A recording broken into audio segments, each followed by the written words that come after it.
Hello friends, welcome to the channel quick book learner. I am Sakshi और जो हम पढ़ रहे हैं वो एमपीपीसीएस प्रीलिम्स 2024 के लिए यूनिट 6 पढ़ रहे हैं, जिसमें हम भारत और मध्य प्रदेश की अर्थव्यवस्था के बारे में पढ़ रहे हैं। फ्रेंड्स, ये लेक्चर निर्माण आईएएस की बुक से डेडिकेटेड है। आप चाहें तो उस बुक को भी प्रेफर कर सकते हैं या आप चाहें तो मेरे साथ पढ़ सकते हैं। आज जो हमारा लेक्चर है वो क्या है, सेबी के बारे में है, जिसे हम security and exchange board of India कहते हैं। तो बिना टाइम वेस्ट किए फ्रेंड्स हम ये लेक्चर पढ़ेंगे और इसके बाद जो हम करेंगे तो इस चैप्टर के एमसीक्यू सॉल्व करेंगे और फाइनली वित्तीय संस्थाएं या वित्तीय संस्थाओं से जुड़ा जो चैप्टर है हमारा वो क्या हो जाएगा, कंप्लीट हो जाएगा। तो प्लीज़ फ्रेंड्स, अगर आपको ये सेशन इंपॉर्टेंट लगे, आपके लिए यूज़फुल लगे तो बहुत सारे लाइक कीजिएगा। आपका लाइक हमारे लिए एक मोटिवेशन का काम करेगा। तो बिना टाइम वेस्ट किए हम शुरुआत करते हैं किसके बारे में, सेबी के बारे में। तो सेबी की स्थापना 12 अप्रैल 1988 में एक गैर संवैधानिक निकाय के रूप में की गई थी। सेबी की जो स्थापना है ये कब की गई, 12 अप्रैल 1988 में एक गैर संवैधानिक निकाय के रूप में की गई। नरसिम्हन समिति की सिफारिश के आधार पर 30 जनवरी 1992 को भारतीय प्रतिभूति और विनिमय बोर्ड अधिनियम 1992 के तहत इसे वैधानिक दर्जा प्रदान किया गया था। तो सेबी की स्थापना 12 अप्रैल 1988 में एक गैर संवैधानिक निकाय के रूप में की गई। नरसिम्हन समिति की सिफारिश के आधार पर 30 जनवरी 1992 को भारतीय प्रतिभूति और विनिमय बोर्ड अधिनियम 1992 के तहत इसे वैधानिक दर्जा प्रदान किया गया था। सेबी का मुख्यालय कहाँ है, तो मुंबई में है। क्षेत्रीय कार्यालय कहाँ पर है, कोलकाता, दिल्ली, अहमदाबाद और चेन्नई में है। ध्यान रखना है, मुख्यालय मुंबई, क्षेत्रीय कार्यालय कोलकाता, दिल्ली, अहमदाबाद तथा चेन्नई में। सेबी का वर्ष 1988 में प्रारंभिक पूंजी 7.5 करोड़ रुपए निर्धारित की गई थी और जो इसकी प्रवर्तक कंपनियां आईडीबीआई, आईसीआईसीआई तथा आईएफसीआई द्वारा लगाई गई है। तो ध्यान रखना है, सेबी की वर्ष 1988 में प्रारंभिक पूंजी 7.5 करोड़ रुपए निर्धारित की गई थी जो इसकी प्रवर्तक कंपनियां आईडीबीआई, आईसीआईसीआई तथा आईएफसीआई द्वारा लगाई गई है। सेबी में फॉरवर्ड मार्केट कमीशन का विलय वर्ष 2015 में करके सेबी को कमोडिटी मार्केट के विनियमन का कार्य भी सौंप दिया गया था।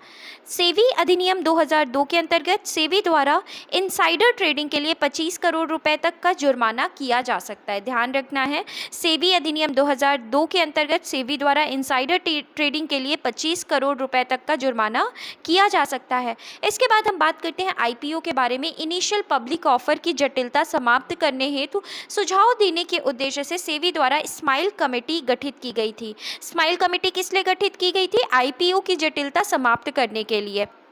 इसके बाद स्माइल का फुल फॉर्म क्या है, securities market infrastructure leveraging expert task force. ध्यान रखना है क्योंकि ये अपने आप में इंपॉर्टेंट हो जाता है। स्माइल का अगर एग्जाम में फुल फॉर्म पूछे तो हमें ध्यान रखना है, security market infrastructure leveraging expert task force गठित की गई थी और इसके अध्यक्ष कौन है, जेपी नायक हैं। तो याद रखना है, आईपीओ की जटिलता समाप्त करने के लिए सेबी द्वारा स्माइल कमेटी की गठन किया गया और इसके अध्यक्ष जो थे वो कौन थे, जेपी नायक। इसके बाद अगर हम बात करें सेबी से संबंधित, तो यह वित्त मंत्रालय के अधीन क्या करता है, कार्य करता है। भारत में सेबी द्वारा मान्यता प्राप्त 23 स्टॉक एक्सचेंज है। इनमें 2 बीएसई और एनएसई के राष्ट्रीय स्तर के स्टॉक एक्सचेंज है। इसके अलावा 21 जो है वो रीजनल स्टॉक एक्सचेंज यानी आरएसई हैं। तो भारत में सेबी द्वारा मान्यता प्राप्त 23 हैं, जिसमें से बीएसई और एनएसई के जो हैं वो राष्ट्रीय स्तर के स्टॉक एक्सचेंज है और इसके अलावा 21 जो है वो क्या है, रीजनल स्टॉक एक्सचेंज हैं। इसके बाद सेबी की प्रथम महिला अध्यक्ष माधवीपुरी बुच हैं, 1 मार्च 2022 से वर्तमान तक। सेबी ने जनवरी 2022 में सारथी निवेशक शिक्षा पर एक मोबाइल ऐप लॉन्च किया था। सारथी निवेशक शिक्षा पर एक मोबाइल ऐप को क्या किया था, लॉन्च किया था। इसके बाद हम उद्देश्य देखें अगर सेबी के, तो प्रतिभूतियों में विनियोजन करने वाले निवेशकों के अधिकारों एवं हितों की रक्षा कर उन्हें संरक्षण प्रदान करना। प्रतिभूतियों में विनियोजन करने वाले निवेशकों के अधिकारों एवं हितों की रक्षा कर उन्हें संरक्षण प्रदान करना, ये क्या है, सेबी का उद्देश्य है। इसके बाद प्रतिभूति बाजार का विकास एवं विस्तार करना, पूंजी निर्गमन हेतु निर्गमकों को के लिए प्रयुक्त प्रतिभूति बाजार सुनिश्चित करना ताकि कोषों की न्यूनतम लागत पर पर्याप्त व्यवस्था की जा सके। पूंजी निर्गमन हेतु निर्गमकों के लिए प्रयुक्त प्रतिभूति बाजार सुनिश्चित करना ताकि कोषों की न्यूनतम लागत पर पर्याप्त व्यवस्था की जा सके। मध्यस्थों या दलालों के व्यवहारों के नियमन एवं नियंत्रण हेतु आचार संहिता तैयार करना। स्कंद विनिमय केंद्र मतलब स्टॉक एक्सचेंज के माध्यम से की जाने वाली क्रियाओं का पर्यवेक्षण, नियमन एवं नियंत्रण करना, ये सभी चीज़ें क्या हैं, सेबी के उद्देश्य हैं। अब हम बात करते हैं सेबी के संगठनात्मक संरचना के बारे में। तो सेबी का संगठनात्मक संरचना देखें तो सेबी बोर्ड में 9 सदस्य शामिल हैं। भारत सरकार द्वारा नियुक्त अध्यक्ष होता है। दूसरा, केंद्रीय वित्त मंत्रालय द्वारा नामित 2 सदस्य, भारत सरकार द्वारा नियुक्त अध्यक्ष, केंद्रीय वित्त मंत्रालय द्वारा नामित 2 सदस्य, भारतीय रिजर्व बैंक द्वारा नामित 1 सदस्य, केंद्र सरकार की तरफ से नामित 5 सदस्य। तो सेबी बोर्ड में 9 सदस्य शामिल है। भारत सरकार द्वारा नियुक्त अध्यक्ष, केंद्रीय वित्त मंत्रालय द्वारा नामित 2 सदस्य, भारतीय रिजर्व बैंक द्वारा नामित 1 सदस्य और केंद्र सरकार की तरफ से नामित 5 सदस्य। सेबी के अध्यक्ष और उनके कार्यकाल के बारे में अगर हम देखें तो सेबी के अध्यक्ष कौन है, डॉक्टर एस.ए. दवे हैं। ये प्रथम क्या थे, अध्यक्ष थे। इनका कार्यकाल कब से कब तक रहा है, तो 12 अप्रैल 1988 से 23 अगस्त 1990 तक। इसके बाद जीवी रामकृष्ण, इनका कार्यकाल 1990 से 1994 तक था। कौन, जीवी रामकृष्णन का कार्यकाल इतना इंपॉर्टेंट नहीं है कि कब किसका रहा है, लेकिन बस एक बार अध्यक्ष हमें देख लेना है। पहले अध्यक्ष कौन थे, एस.ए. दवे थे। फिर इसके बाद जीवी रामकृष्णन जो कि 1990 से 94 तक थे। फिर एस.एस. नाडकर्णी 1994 से 95 तक थे। डी.आर. 95 से 2002 तक, जी.एन. वाजपेयी 2002 से वर्ष 2005 तक रहे। श्री एम. दामोदरन जो थे वो 2005 से 2008 तक थे। सी.बी. भावे 2008 से 2011, यूके सिन्हा 2011 से 2017, अजय त्यागी 2017 से 22 और माधवीपुरी बुच 2022 से अभी तक हैं। तो वर्तमान में हमने किनका नाम पढ़ा, एस.ए. दवे का नाम पढ़ा। और वर्तमान में प्रथम अगर हम बात करें तो प्रथम अध्यक्ष कौन थे सेबी के, एस.ए. दवे। और वर्तमान की स्थिति में अगर हम बात करें तो महिला हैं जो कि सेबी की प्रथम अध्यक्ष हैं, प्रथम महिला अध्यक्ष हैं, उनका नाम क्या है, माधवीपुरी बुच है। तो माधवीपुरी बुच 1 मार्च 2022 से अभी तक क्या है, सेबी के अध्यक्ष हैं।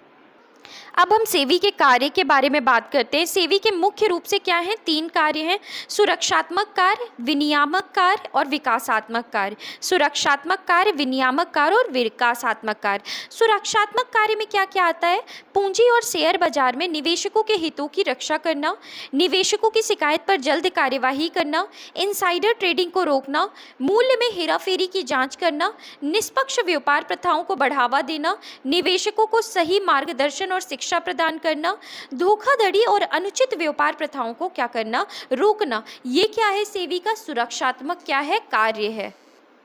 इसके बाद हम बात करते हैं विनियामक कार्य के बारे में। तो विनियामक कार्य क्या है, सिक्योरिटीज़ और शेयर मार्केट से जुड़ी कंपनियों को पंजीकृत और दिशा निर्देश देना, एक्सचेंजों की पूछताछ और ऑडिट आयोजित करना, दलालों, उप दलालों, कंपनियों आदि का पंजीकरण और नियंत्रित करना, निर्धारित शुल्क वसूल करना, म्यूचुअल फंड कार्यों को नियंत्रित करना, क्रेडिट रेटिंग एजेंसी को पंजीकृत और विनियमित करना। विकासात्मक कार्य क्या है, निवेशकों और शेयर बाजार मध्यस्थ कंपनी को कार्य करने के सही प्लेटफॉर्म प्रदान करना। निवेशकों और शेयर बाजार मध्यस्थ कंपनियों को कार्य करने के लिए सही प्लेटफॉर्म प्रदान करना। विकासात्मक कार्य में और कौन कौन से कार्य आते हैं, तो शेयर बाजार मध्यस्थों को प्रशिक्षण प्रदान करना, निष्पक्ष व्यापार को बढ़ावा देना और दुर्भावनाओं को क्या करना, कम करना, अनुसंधान कार्य को अंजाम देना, मार्केट से सही कार्य करने वाली कंपनियों को प्रोत्साहन देना। तो ये क्या है, ये जो है ये सेबी के विशेषात्मक कार्य। हमने देखा था कि सेबी के मुख्य रूप से 3 कार्य होते हैं, सुरक्षात्मक, विनियामक और विकासात्मक कार्य। इसके बाद हम बात करते हैं गिल्ट एंड बाजार के बारे में। तो गिल्ट एस्ड बाजार में रिजर्व बैंक के माध्यम से सरकारी और अर्ध सरकारी प्रतिभूतियों का क्रय विक्रय किया जाता है। गिल्ट एस्ड बाजार में क्या होता है, रिजर्व बैंक के माध्यम से सरकारी और अर्ध सरकारी प्रतिभूतियों का क्या किया जाता है, क्रय और विक्रय किया जाता है। अन्य महत्वपूर्ण तथ्य में हम बात करें भारतीय रुपए के लिए प्रतीक के बारे में। तो भारतीय रुपए में अगर हम बात करें तो डिज़ाइनर कौन है, उदय कुमार। जूरी की अनुशंसा के आधार पर मंत्रिमंडल ने भारतीय रुपया का प्रतीक क्या माना है, इस तरीके का प्रतीक को 15 जुलाई 2010 को क्या किया, अनुमोदित किया। तो जो भारतीय रुपया का जो प्रतीक है उसको 15 जुलाई 2010 को अनुमोदित किया। प्रतीक को भारत के गजट जुलाई 31 अगस्त 2010 में भी क्या किया गया था, प्रकाशित किया गया था। इसके बाद इंडियन बैंक एसोसिएशन के बारे में हम बात करें, भारतीय बैंक संघ के बारे में अगर देखें तो भारतीय बैंक संघ भारतीय बैंकों और वित्तीय संस्थाओं का एक क्या है, संघ है। भारतीय बैंक संघ की स्थापना 26 सितंबर 1946 को मुंबई में हुई थी। बैंकिंग क्षेत्र से संबंधित किसी भी मुद्दे पर अपने विचार व्यक्त करने के लिए परामर्शी दृष्टिकोण का उपयोग करता है। तो भारतीय बैंक संघ भारतीय बैंकों और वित्तीय संस्थाओं का एक संघ है। भारतीय बैंक संघ की स्थापना 26 सितंबर 1946 को मुंबई में हुई थी। बैंकिंग क्षेत्र से संबंधित किसी भी मुद्दे पर अपने विचार व्यक्त करने के लिए परामर्शी दृष्टिकोण का उपयोग करता है। इसके बाद हम देखें QR code coin vending machine के बारे में। ये क्या है? QVCM फुल फॉर्म याद रखना है, एग्जाम में पूछ सकता है कि QVCM का फुल फॉर्म क्या है? QR code coin vending machine. QVCM क्या है? भारतीय रिजर्व बैंक द्वारा नागरिकों के मध्य सिक्कों के वितरण में सुधार करने के उद्देश्य से पायलट प्रोजेक्ट शुरू किया गया, उसी को क्या कहा जाता है? QVCM कहा जाता है। QR code coin vending machine कहा जाता है। अब हम बात करते हैं चेकों और ड्राफ्टों की वैधता अवधि के बारे में। चेकों और ड्राफ्टों की वैधता अवधि के बारे में 1 अप्रैल 2012 से भारत में चेक और बैंक ड्राफ्ट की वैधता अवधि जारी होने की तारीख से 3 महीने हैं। तो चेकों और ड्राफ्ट की वैधता अवधि के बारे में हम पढ़ रहे हैं। 1 अप्रैल 2012 से भारत में चेक और बैंक ड्राफ्ट की वैधता अवधि जारी होने की तारीख से 3 महीने हैं। Credit information bureau of India limited. अब हम बात करते हैं किसके बारे में? सिविल के बारे में, जिसका फुल फॉर्म क्या है? Credit information bureau of India limited. ध्यान रखना है हमें कि अगर हम बात कर रहे हैं किसके बारे में? सिविल के बारे में। सिविल का फुल फॉर्म क्या है? Credit information bureau of India limited. CIBIL Bharat का सबसे पहला साख सूचना ब्यूरो है। सिविल जो है ये भारत का सबसे पहला साख सूचना क्या है? ब्यूरो है। सिविल की शुरुआत 2000 में हुई थी। मुख्यालय मुंबई में है। सिविल भारत में काम कर रही साख संबंधी सूचना मुहैया कराने वाली कंपनी है। सिविल जो है वो भारत में काम कर रही साख संबंधी सूचना मुहैया कराने वाली क्या है? कंपनी है। अब बात करते हैं कैमल्स रेटिंग सिस्टम के बारे में। पूंजी पर्याप्तता, संपत्ति की गुणवत्ता, प्रबंधन प्रभावशीलता, कमाई, तरलता, बाजार जोखिम के प्रति संवेदनशीलता, ये क्या है? कैमल्स रेटिंग सिस्टम के बारे में हम बात कर रहे हैं।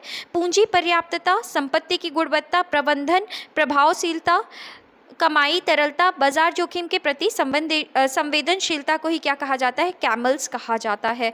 कैमल्स का अगर हम बात करें तो इसका फुल फॉर्म क्या है? Capital adequacy, asset quality, M से मैनेजमेंट, E से इफेक्टिवनेस और अर्निंग, L से लिक्विडिटी और S से सेंसिटिविटी। याद रखना है क्योंकि कुछ टर्म्स जो होते हैं, और इकोनॉमिक्स में अगर हम बात करें, इकोनॉमिक्स सब्जेक्ट बोरिंग ज़रूर लगता है हम जब पढ़ाई करते हैं तो, लेकिन ये ऐसा सब्जेक्ट है ना जिसमें मोस्टली जो भी क्वेश्चंस आते हैं ना वो फुल फॉर्म के फॉर्मेट में क्वेश्चंस आते हैं, और ऐसा क्वेश्चन तो हमेशा ही पूछा जाता है एग्जाम में। तो कैमल्स की अगर हम फुल फॉर्म की बात करें, या लिख देगा कि कैमल्स में इसमें से कौन सा टर्म जो है इफ नहीं है या है, तो कैमल्स में हम देखें तो कैपिटल एडिक्वेसी, M से मैनेजमेंट है, E से एसेट्स क्वालिटी है, E से इफेक्टिवनेस अर्निंग है, L से लिक्विडिटी है और S से क्या है? सेंसिटिविटी है।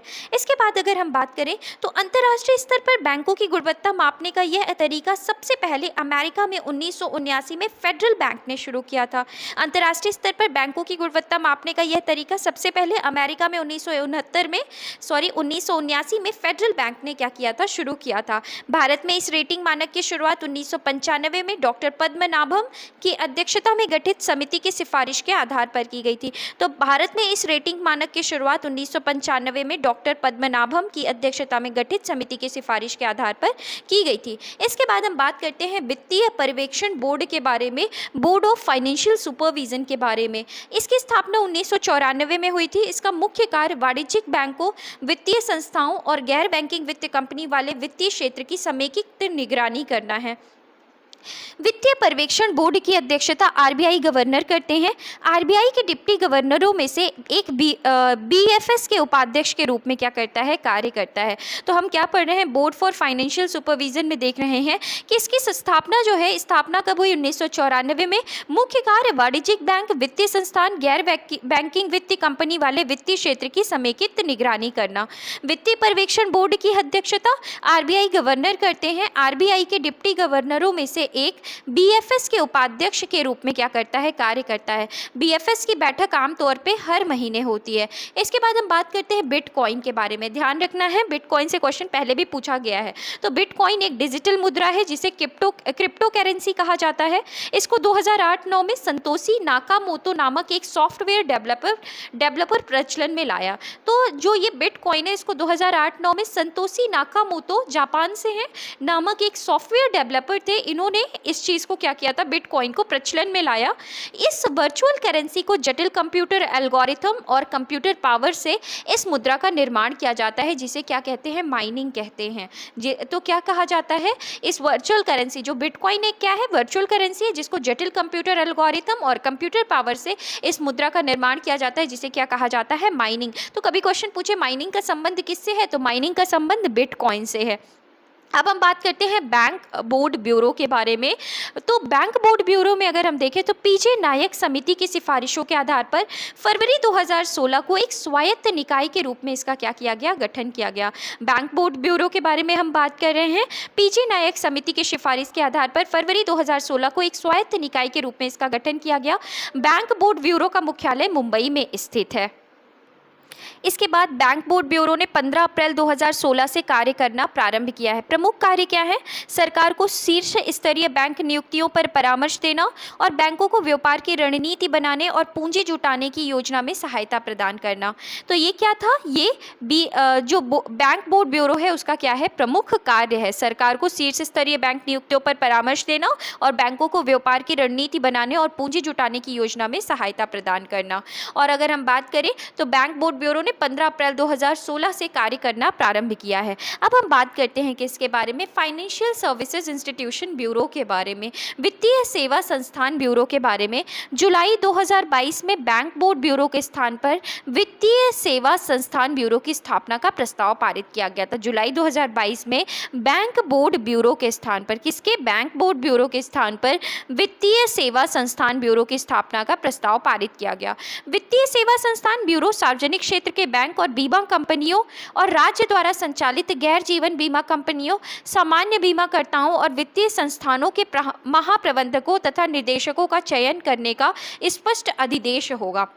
वित्तीय सेवा संस्थान ब्यूरो सार्वजनिक क्षेत्र के बैंक और बीमा कंपनियों और राज्य द्वारा संचालित गैर जीवन बीमा कंपनियों, सामान्य बीमाकर्ताओं और वित्तीय संस्थानों के महाप्रबंधकों तथा निदेशकों का चयन करने का क्या होगा, स्पष्ट अधिदेश होगा। कैबिनेट नियुक्ति समिति ने एफएसआईबी के प्रारंभिक अध्यक्ष के रूप में 2 साल के लिए भानु प्रताप शर्मा की नियुक्ति को मंजूरी दी। तो कैबिनेट नियुक्ति समिति ने एफएसआईबी के प्रारंभिक अध्यक्ष के रूप में 2 साल के लिए भानु प्रताप शर्मा की नियुक्ति को मंजूरी दी है। वो बैंक बोर्ड ब्यूरो के पूर्व अध्यक्ष भी हैं। इसके बाद अब हम बात करते हैं स्विफ्ट के बारे में। अगेन स्विफ्ट जो है उसका फुल फॉर्म इंपॉर्टेंट है। तो अगर हम बात करें स्विफ्ट क्या है, तो विश्वव्यापी अंतर बैंक वित्तीय दूरसंचार समिति है। स्विफ्ट क्या है, विश्वव्यापी अंतर बैंक वित्तीय दूरसंचार समिति है। अगर हम इसके फुल फॉर्म की बात करें तो एस किसके लिए होता है, सोसाइटी फॉर, डब्ल्यू किस लिए है, वर्ल्ड वाइड के लिए, आई इंटर बैंक के लिए है, एफ फाइनेंशियल और टी का मतलब है टेली कम्युनिकेशन। तो स्विफ्ट का क्या फुल फॉर्म है, society for world wide inter bank financial tele communication. Society for world wide inter bank financial tele communication. यह दुनिया भर के बैंक और अन्य वित्तीय संस्थानों के लिए एक विश्वसनीय संदेश प्रेषण प्रणाली है। यह दुनिया में कहीं भी बैंकों से पैसे भेजने या प्राप्त करने का एक सुरक्षित और मानकीकृत तरीका है। स्थापना इसकी कब हुई है, तो स्विफ्ट की स्थापना 1973 में हुई है। मुख्यालय ब्रसेल्स बेल्जियम में है। स्विफ्ट प्रत्येक बैंक को 8 या 11 वर्ड लंबा एक कोड प्रदान करता है, जिससे बैंक जो है वो पहचानकर्ता के रूप में जाना जाता है। अब हम बात करते हैं किसके बारे में, सरकारी प्रतिभूति के बारे में, जिसे गोल्ड एज्ड प्रतिभूति भी कहते हैं। ऐसी प्रतिभूतियां जहां ऋण प्राप्तकर्ता सरकार हो तथा उसे ही इसका भुगतान भी करना पड़े, गोल्ड एज्ड सिक्योरिटी कहलाता है। ध्यान रखना है, ऐसी प्रतिभूतियां जहां ऋण प्राप्तकर्ता सरकार हो और उसे ही भुगतान भी करना पड़े, गोल्ड एज्ड सिक्योरिटी कहलाता है। ये सिर्फ सरकार द्वारा जारी की जा सकती है, अन्य बैंक या कंपनी द्वारा नहीं। अब हम बात करते हैं बैंक फॉर इंटरनेशनल सेटलमेंट के बारे में। यह एक अंतर्राष्ट्रीय बैंक है, BIS जिसे क्या कहा जाता है, बैंक फॉर इंटरनेशनल सेटलमेंट। यह एक अंतर्राष्ट्रीय बैंक है जो वर्ष 1923 में स्थापित किया गया तथा बेसल यानी स्विट्जरलैंड में स्थित है। इसे केंद्रीय बैंकों का बैंक माना जाता है। तो ध्यान रखना है, केंद्रीय बैंकों का बैंक किसे माना जाता है, bank for international settlement bank को। यह क्या है, अंतर्राष्ट्रीय बैंक है। इसके बाद हम बात करते हैं ईज रिपोर्ट के बारे में। अगेन ईज का फुल फॉर्म हमें क्या करना है, अच्छे से पढ़ के जाना है, इंपॉर्टेंट है। तो ईज का फुल फॉर्म क्या है, ईज, ई जो है, ई का मतलब है इनहेंस्ड, ए का मतलब है एक्सेस, एस का मतलब है सर्विस और ई का मतलब है एक्सेलेंस। तो अगर हम बात करें ईज के फुल फॉर्म की, enhanced access and service excellence report. तो ईज रिपोर्ट के बारे में बात करते हैं। यह सार्वजनिक क्षेत्र के बैंकों की कार्यप्रणाली के संदर्भ में वार्षिक रूप से जारी किया जाने वाला एक सुधार एजेंडा है। यह सार्वजनिक क्षेत्रों के बैंक की कार्यप्रणाली के संदर्भ में वार्षिक रूप से जारी किया जाने वाला क्या है, सुधार एजेंडा है। प्रथम ईज रिपोर्ट जनवरी 2018 में क्या की गई थी, प्रकाशित की गई थी। प्रथम ईज रिपोर्ट कब की गई थी प्रकाशित, जनवरी 2018 में। यह रिपोर्ट भारत सरकार व भारतीय बैंक के संघ के सहयोग से तैयार की जाती है। तो ये जो रिपोर्ट है, ईज रिपोर्ट है, ये भारत सरकार और भारतीय बैंक के संघ के सहयोग से क्या की जाती है, तैयार की जाती है। अब हम बात करते हैं राज्य स्तरीय बैंकर्स समिति के बारे में, स्टेट लेवल बैंकर्स कमेटी के बारे में। MLBC मध्य प्रदेश राज्य स्तर पर एक अंतर संस्थागत मंच है। MLBC जो है मध्य प्रदेश राज्य स्तर पर एक अंतर संस्थागत मंच है जो बैंकिंग विकास से संबंधित मामलों पर सरकार और राज्य में कार्यरत बैंकों के बीच समन्वय सुनिश्चित करता है। तो MLBC जो है ये क्या है, मध्य प्रदेश राज्य स्तर पर एक अंतर संस्थागत मंच है। और ध्यान रखना है, क्योंकि यहाँ पे MLBC क्यों लिखा गया है, तो MLBC क्यों लिखा गया है, राज्य स्तरीय बैंकर समिति मतलब स्टेट लेवल बैंकर कमेटी। तो हमारा स्टेट जो है वो मध्य प्रदेश है, तो इस वजह से M और फिर यहाँ पे क्या दिया गया है, LBC। तो LBC का मतलब क्या है, LBC का मतलब क्या है, लेवल बैंकर्स कमेटी। तो इस तरीके से मध्य प्रदेश राज्य स्तर पर एक अंतर संस्थागत मंच है जो बैंकिंग विकास से संबंधित मामलों पर सरकार और राज्य में कार्यरत बैंकों के बीच समन्वय सुनिश्चित करता है। Central bank of India SLBC Madhya Pradesh का क्या है, संयोजक बैंक है। Central bank of India SLBC Madhya Pradesh का क्या है, संयोजक बैंक है।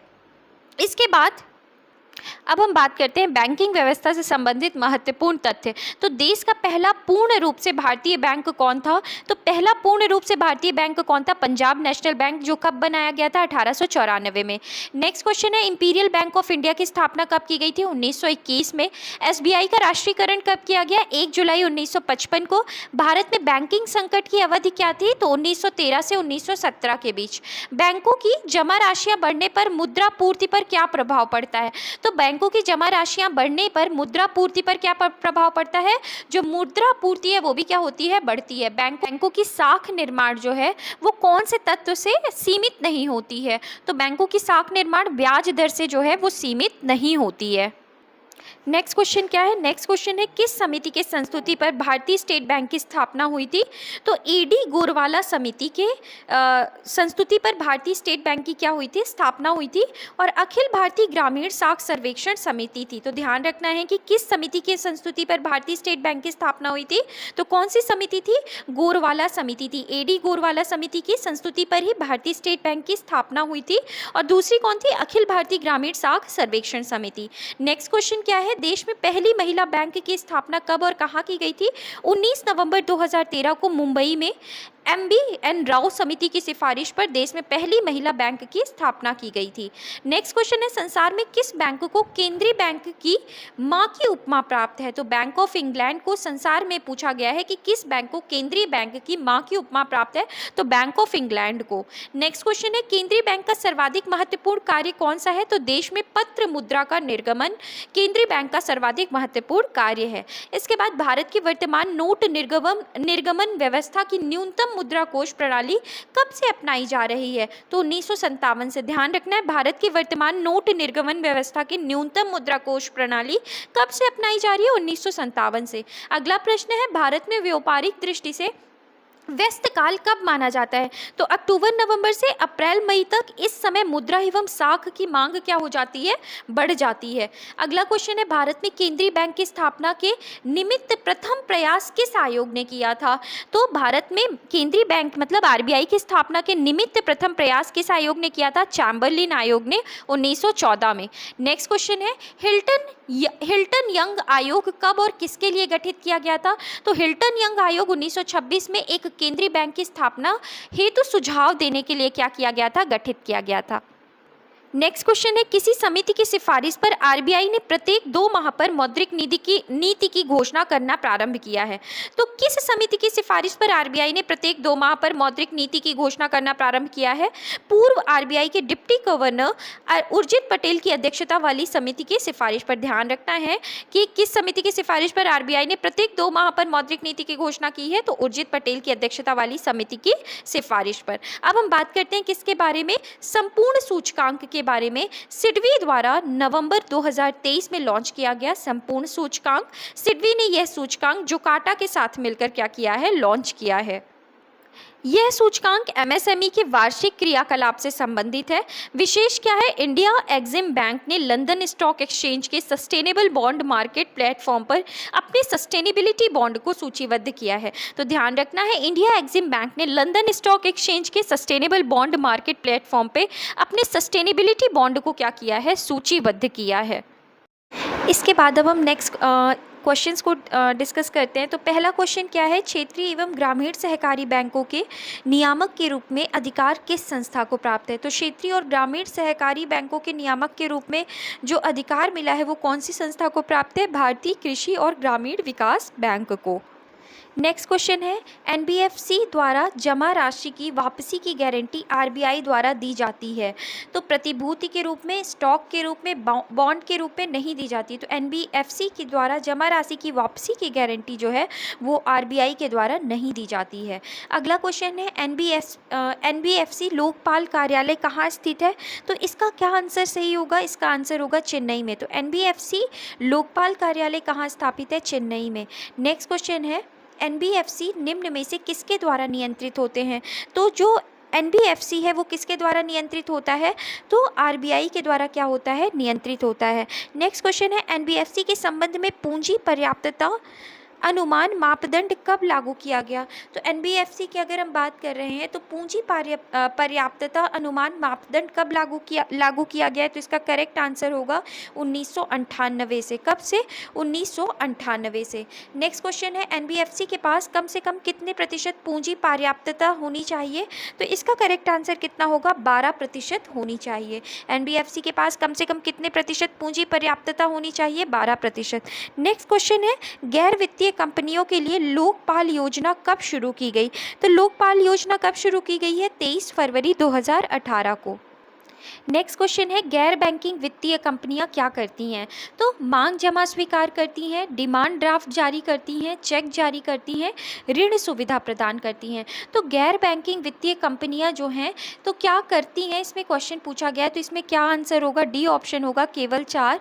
तो ये ऋण सुविधा क्या करती हैं? प्रदान करती हैं। इसके बाद नेक्स्ट क्वेश्चन है कि भारतीय लघु उद्योग विकास बैंक सिडबी की स्थापना कब हुई थी? तो सिडबी की स्थापना कब हुई थी? अप्रैल 1990 में हुई थी।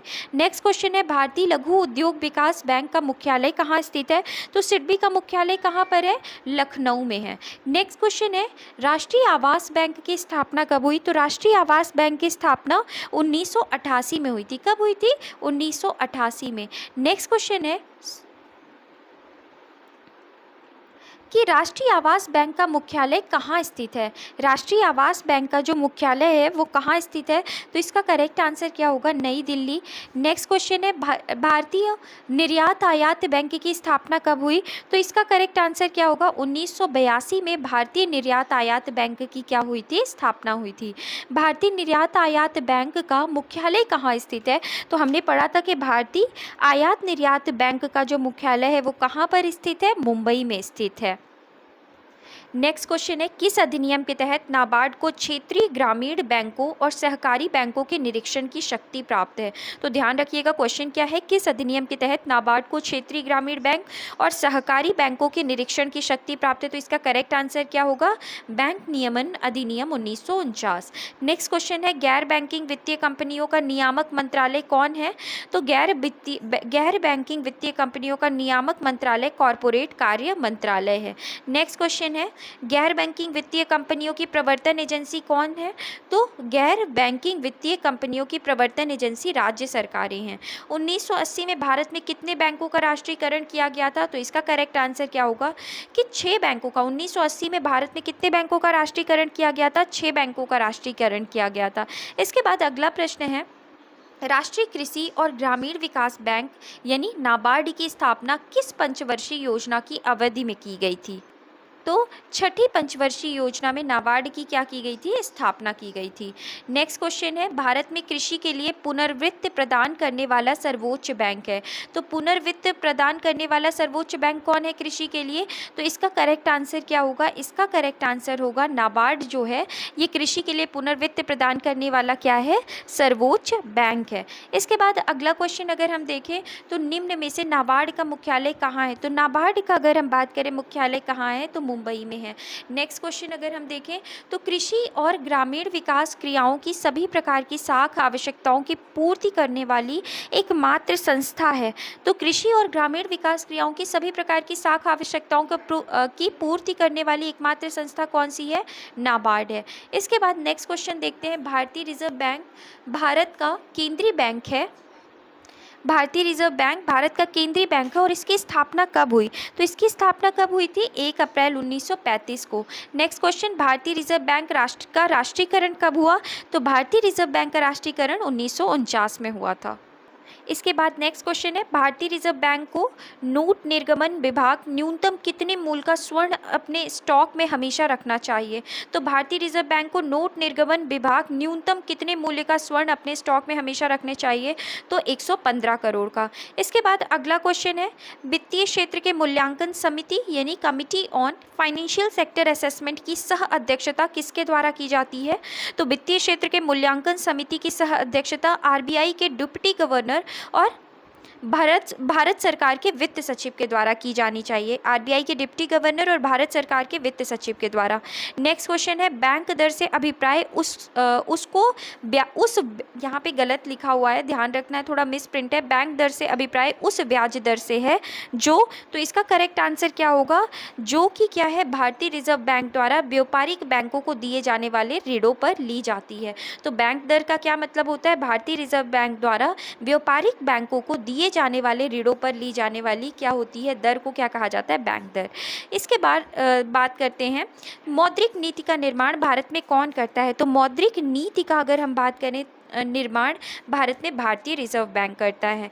नेक्स्ट क्वेश्चन है, निम्नलिखित में से कौन से मामले में भारतीय रिजर्व बैंक वाणिज्यिक बैंकों को नियंत्रित करता है? तो वाणिज्यिक बैंकों को नियंत्रित करता है, तो इसका करेक्ट आंसर अगर हम ऑप्शन देखें, शाखा विस्तार, बैंकों का विलय, बैंकों का समापन, परिसंपत्तियों की तरलता, ये चारों ही ऑप्शन क्या हैं, बिल्कुल सही है। इसके बाद नेक्स्ट क्वेश्चन है, भारतीय रिजर्व बैंक को करेंसी नोट छापने का अधिकार प्राप्त है। तो कितने तक? तो 10,000 तक करेंसी नोट छापने का क्या है, भारतीय रिजर्व बैंक को अधिकार प्राप्त है। अगला क्वेश्चन है, भारतीय रिजर्व बैंक ने भारत में वित्तीय समावेशन हेतु भुगतान बैंक की स्थापना का प्रस्ताव स्वीकार कर लिया है। इन बैंकों की स्थापना की सिफारिश निम्न समिति ने की है। तो इस क्वेश्चन का आंसर अगर हम इस क्वेश्चन को ध्यान से देखें तो भारतीय रिजर्व बैंक ने भारत में वित्तीय समावेशन हेतु भुगतान बैंक की स्थापना का प्रस्ताव स्वीकार कर लिया है। इन बैंकों की स्थापना की सिफारिश निम्न समिति ने की है। तो इसका करेक्ट आंसर क्या होगा, तो इसका जो कौन सी समिति ने की है, नचिकेत मोर समिति ने की है। नेक्स्ट क्वेश्चन है, भारतीय रिजर्व बैंक ने सूक्ष्म वित्त के अध्ययन तथा उस पर सुझाव हेतु एक समिति का गठन किया, इसके अध्यक्ष थे। तो इसके अध्यक्ष कौन थे? इसके अध्यक्ष हैं YH मालेगाम। नेक्स्ट क्वेश्चन है, मुद्रा एवं वित्तीय मामलों में सरकार का वित्तीय अभिकर्ता एवं सलाहकार कौन है? तो मुद्रा एवं वित्तीय मामलों में सरकार का वित्तीय अभिकर्ता और सलाहकार कौन है? आरबीआई है। इसके बाद नेक्स्ट क्वेश्चन है, निम्नलिखित में से कौन सा कथन सही नहीं है? आरबीआई देश का केंद्रीय बैंक है, बिल्कुल ठीक है। आरबीआई केंद्रीय और राज्य सरकारों का बैंकर है, बिल्कुल ठीक है। आरबीआई देश के विदेशी विनिमय निधि का अभिरक्षक है, बिल्कुल ठीक है। आरबीआई की स्थापना 1949 में हुई थी। ये डी ऑप्शन जो है हमारा वो क्या है? गलत है, और हमें बताना है कि कौन सा कथन सही नहीं है, तो इस हिसाब से डी ये वाला ऑप्शन सही नहीं है। इसके बाद आरबीआई की मौद्रिक नीति का मात्रात्मक साधन निम्नलिखित में से क्या नहीं है? तो मात्रात्मक साधन इनमें से क्या नहीं है? तो इसमें अगर हम बात करें तो क्या होगा? तो इसमें अगर बैंक दर, खुला बाजार परिपालन, नगद आरक्षित अनुपात, ये तीनों ही जो है ये क्या है? ये मात्रात्मक साधन है। लेकिन सुरक्षित ऋणों पर मार्जिन आवश्यकता को लागू करना ये कोई मात्रात्मक साधन नहीं है। इसके बाद नेक्स्ट क्वेश्चन है, भारत में विदेशी विनिमय संचय का रख रखाव किसके द्वारा किया जाता है? तो किसके द्वारा किया जाता है? भारतीय रिजर्व बैंक के द्वारा किया जाता है। नेक्स्ट क्वेश्चन है, भारत में व्यावसायिक बैंकों द्वारा साख सृजन का नियंत्रण निम्नलिखित में से कौन करता है? तो साख सृजन का नियंत्रण कौन करता है? भारतीय रिजर्व बैंक करता है। कौन करता है? भारतीय रिजर्व बैंक। नेक्स्ट क्वेश्चन है, भारतीय रिजर्व बैंक के बारे में निम्न में से कौन सा कथन सही नहीं है? तो अगर हम यहाँ देखें, यह विदेशी मुद्रा का विनिमय करता है, बिल्कुल ठीक है। यह भारत सरकार के शाखा बैंक के रूप में कार्य करता है, बिल्कुल ठीक है। ये बैंकों का बैंक है, ये भी ठीक है। ये सभी प्रकार की करेंसी नोटों को जारी करता है, तो ये क्या है? गलत है। तो इसलिए अगर हम बात करें तो डी ऑप्शन क्या होगा? सही होगा, क्योंकि इसमें पूछा है कौन सा कथन सही नहीं है। इसके बाद अगला क्वेश्चन है, निम्न में से कौन सा एक भारतीय रिजर्व बैंक का कार्य नहीं है? तो साख नियंत्रण अनुसूचित वाणिज्यिक बैंकों की शिखर संस्था के रूप में कार्य करता है, मौद्रिक नीति का निर्माण करता है, साख का सृजन नहीं करता। तो ये डी ऑप्शन जो है ये बिल्कुल सही नहीं है। इस हिसाब से डी ऑप्शन क्या होगा? सही होगा। इसके बाद नेक्स्ट क्वेश्चन है, भारतीय रिजर्व बैंक बैंकरों के बैंक के रूप में कार्य करता है। इसका अर्थ निम्नलिखित में से कौन से हैं? तो अन्य बैंक आरबीआई के पास अपनी जमा संचित रखते हैं, बिल्कुल ठीक है। आवश्यकताओं के समय आरबीआई वाणिज्यिक बैंक को ऋण देता है, बिल्कुल ठीक है। आरबीआई वाणिज्यिक बैंक को मौद्रिक विषयों पर परामर्श देता है। तो ये तीनों ही ऑप्शन जो हैं अपने आप में क्या हैं? बिल्कुल सही हैं। नेक्स्ट क्वेश्चन है, आरबीआई निम्नलिखित में से किसके बदले मुद्रा निर्गमन करता है? तो किसके बदले मुद्रा का निर्गमन करता है? तो यहाँ पर दिए गए ऑप्शन में क्या है? स्वर्ण, भारत सरकार की प्रतिभूति, विदेशी प्रतिभूति, तो सभी के बदले क्या करता है? मुद्रा निर्गमन करता है। नेक्स्ट क्वेश्चन है, भारतीय रिजर्व बैंक के ओपन मार्केट ऑपरेशन से आशय है। तो ओपन मार्केट ऑपरेशन से क्या आशय है? इसका क्या आंसर होगा? तो ओपन मार्केट ऑपरेशन से सिक्योरिटीज़ में व्यापार करना। भारतीय रिजर्व बैंक के ओपन मार्केट ऑपरेशन से क्या आशय है? सिक्योरिटीज़ में व्यापार करना। नेक्स्ट क्वेश्चन है, निम्नलिखित में से किसे भारतीय रिजर्व बैंक द्वारा निर्धारित नहीं किया जाता? तो भारतीय रिजर्व बैंक द्वारा निर्धारित किसे नहीं किया जाता है? पीएलआर को। आप देखो, सब आपने पढ़ा है, बैंक दर है, सीआरआर है, एसएलआर है, लेकिन पीएलआर को भारतीय रिजर्व बैंक के द्वारा निर्धारित नहीं किया जाता। इसके बाद नेक्स्ट क्वेश्चन है, निम्न में से किसकी नियुक्ति भारतीय रिजर्व बैंक द्वारा की जाती है? तो भारतीय रिजर्व बैंक के द्वारा किसकी नियुक्ति की जाती है? बैंकिंग लोकपाल की जो नियुक्ति है वो भारतीय रिजर्व बैंक द्वारा की जाती है। नेक्स्ट क्वेश्चन है, जब आरबीआई बैंक सांविधिक नकदी अनुपात एसएलआर को 50 आधार अंक कम देता है तो निम्नलिखित में से क्या होने की संभावना रहती है? तो क्या होने की संभावना रहती है? तो अनुसूचित वाणिज्यिक बैंक अपने उधार देने की दर को क्या कर सकते हैं? घटा सकते हैं। तो अगर आरबीआई बैंक सांविधिक नकदी उत्पाद को 50 आधार कम कर देता है, 50 आधार अंक कम कर देता है, तो क्या होगा? अनुसूचित वाणिज्यिक बैंक अपने उधार देने की दर को क्या करते हैं? घटा सकते हैं। इसके बाद नेक्स्ट क्वेश्चन है, भारतीय रिजर्व बैंक द्वारा सीआरआर में वृद्धि से। तो सीआरआर वृद्धि में से क्या मतलब है? तो इसका करेक्ट आंसर क्या होगा? तो इसका करेक्ट आंसर होगा, अर्थव्यवस्था में मौद्रिक तरलता में क्या होती है? कमी आती है। भारतीय रिजर्व बैंक द्वारा सीआरआर में अगर वृद्धि होगी तो क्या होगा? अर्थव्यवस्था में मौद्रिक तरलता में क्या होगी? कमी आएगी। नेक्स्ट क्वेश्चन है, जब भारतीय रिजर्व बैंक नकदी रिजर्व अनुपात में वृद्धि की घोषणा करता है तो इसका तात्पर्य क्या है? तो जब भारतीय रिजर्व बैंक नकदी रिजर्व अनुपात में वृद्धि की घोषणा करेगा तो इसका मतलब क्या है? वाणिज्य बैंकों के पास उधार देने के लिए कम मुद्रा होगी, है ना। यहाँ पर नकदी रिजर्व अनुपात का मतलब ही क्या है? सीआरआर से है। इसके बाद हम बात करते हैं नेक्स्ट क्वेश्चन के बारे में। अल्पकाल में भारतीय रिजर्व बैंक जिस ब्याज दर पर व्यापारिक बैंकों को उधार देता है उसे कहा जाता है। तो तो उसे क्या कहा जाता है, उसे रेपो दर कहा जाता है, रेपो रेट कहा जाता है। अल्पकाल में भारतीय रिजर्व बैंक जिस ब्याज दर पर व्यापारिक बैंकों को उधार देता है उसे क्या कहा जाता है, रेपो रेट कहा जाता है। इसके बाद नेक्स्ट क्वेश्चन है, वह दर जिस पर बैंक रिजर्व बैंक को उधार देता है, मतलब बैंक क्या कर रहा है, रिजर्व बैंक को उधार दे रहा है, तो उसे क्या कहा जाता है, उसे रिवर्स रेपो रेट कहा जाता है, रिवर्स रेपो दर कहा जाता है। अगला क्वेश्चन है, भारतीय रिजर्व बैंक दर कम करने के फलस्वरूप, दर कम करने के फलस्वरूप क्या करता है, तो इसका करेक्ट आंसर क्या होगा, बाजार, अगर भारतीय रिजर्व बैंक जो है अगर वो दर में कमी करेगा तो बाजार में क्या हो जाएगी, तरलता बढ़ जाती है। इसके बाद नेक्स्ट क्वेश्चन है, भारतीय रिजर्व बैंक का लेखा वर्ष जो है वो कौन सा है, तो वो जो है वो कौन सा है, अप्रैल मार्च का महीना है। नेक्स्ट क्वेश्चन है, नाबार्ड का फुल फॉर्म क्या है, तो नाबार्ड का फुल फॉर्म क्या है, नाबार्ड का फुल फॉर्म है national bank for agriculture and rural development. Next question, NABARD की स्थापना कब हुई थी, तो नाबार्ड की स्थापना कब हुई, 12 जुलाई 1982 को। नेक्स्ट क्वेश्चन है, कृषि शाख के क्षेत्र में शीर्षस्थ संस्था कौन सी है, तो कृषि शाख के क्षेत्र में शीर्षस्थ संस्था जो है वो कौन सी है, नाबार्ड है। नेक्स्ट क्वेश्चन है, ग्रामीण अधोसंरचना विकास निधि कार्यक्रम के क्रियान्वयन के लिए नोडल एजेंसी है, तो ग्रामीण अधोसंरचना विकास निधि के लिए क्रियान्वयन के लिए जो नोडल एजेंसी है वो कौन है, तो हमें पता है कृषि और ग्रामीण अधोसंरचना के लिए नाबार्ड जो है वो क्या है, नोडल एजेंसी है। नेक्स्ट क्वेश्चन है, भारतीय औद्योगिक साख एवं निवेश निगम की स्थापना किस वर्ष की गई, भारतीय औद्योगिक साख एवं निवेश निगम की स्थापना कब की गई, 1955 में। नेक्स्ट क्वेश्चन है, निम्नलिखित में से कौन सा बैंक सार्वजनिक क्षेत्र का वाणिज्यिक बैंक है, तो सार्वजनिक क्षेत्र का वाणिज्यिक बैंक कौन है, इंडियन ओवरसीज बैंक है। कौन सा बैंक है, इंडियन ओवरसीज बैंक है। इसके बाद नेक्स्ट क्वेश्चन है, निम्नलिखित में से कौन सी संस्था दीर्घकालीन औद्योगिक वित्तीय में संलग्न है, तो दीर्घकालीन औद्योगिक वित्तीय में संलग्न आईसीआईसीआई और आईडीबीआई, आईएफसीआई, ये तीनों ही जो हैं ये दीर्घकालीन औद्योगिक वित्तीयन में क्या हैं, संलग्न हैं। नेक्स्ट क्वेश्चन है, सूची 1 को हमें सूची 2 में क्या करना है, सुमेलित करना है। तो इसका अगर हम बात करते हैं इंडियन बैंक के बारे में, तो इंडियन बैंक का क्या होगा, इंडियन बैंक जो है कैसी है, सार्वजनिक है। इसके बाद बात करते हैं आईसीआईसी बैंक कैसी है, तो आईसीआईसीआई बैंक जो है ये कैसी है, निजी है।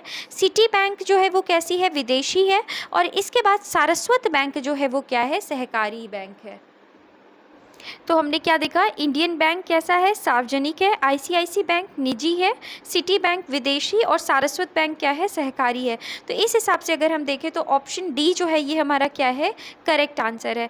इसके बाद नेक्स्ट क्वेश्चन है, निम्नलिखित में से कौन सी संस्था भारत में सहयोग निधियों का क्या करती है, नियमन करती है। तो कौन जो है कौन सी संस्था भारत में सहयोग निधियों का नियमन करती है, तो इसका करेक्ट आंसर होगा सेबी। सेबी अधिनियम पारित हुआ था, तो सेबी अधिनियम कब पारित हुआ था, 1992 में हुआ था।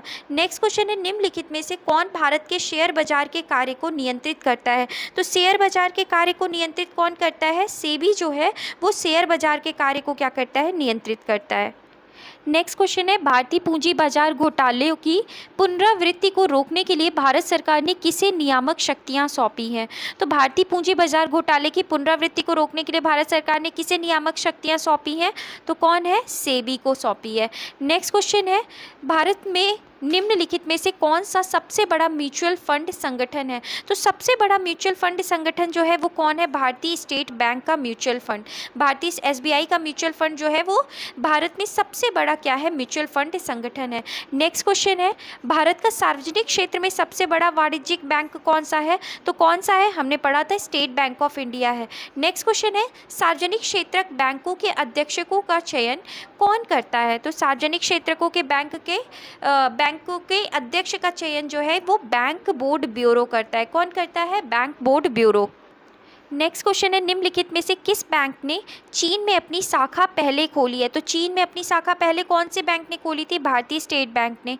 नेक्स्ट क्वेश्चन है, भारत में भारतीयों द्वारा 1881 में स्थापित हुआ तथा उनके प्रबंध में चलने वाला सीमित देयता का प्रथम बैंक था? तो भारत में भारतीयों द्वारा 1881 में स्थापित हुआ तथा उनके प्रबंध में चलने वाला सीमित देयता का प्रथम बैंक कौन था? तो उसका नाम क्या था? अवध कॉमर्शियल बैंक था। एक नेक्स्ट क्वेश्चन है कि 1 रुपए के नोट पर हस्ताक्षर होता है, तो किसका हस्ताक्षर होता है? वित्त मंत्रालय के सचिव का। नेक्स्ट क्वेश्चन है ई बैंकिंग में आरटीजीएस क्या है? तो ई बैंकिंग में आरटीजीएस क्या है? रियल टाइम ग्रॉस सेटलमेंट है। तो इस तरीके से फ्रेंड्स हमने सभी क्वेश्चंस को सॉल्व किया। आई होप आपको ये सेशन पसंद आए। अगर आपको ये सेशन अच्छा लगा हो तो प्लीज़ चैनल को लाइक करें, वीडियो को शेयर करें, और अगर चैनल को सब्सक्राइब नहीं किया है तो प्लीज़ सब्सक्राइब कर लें। Thank you.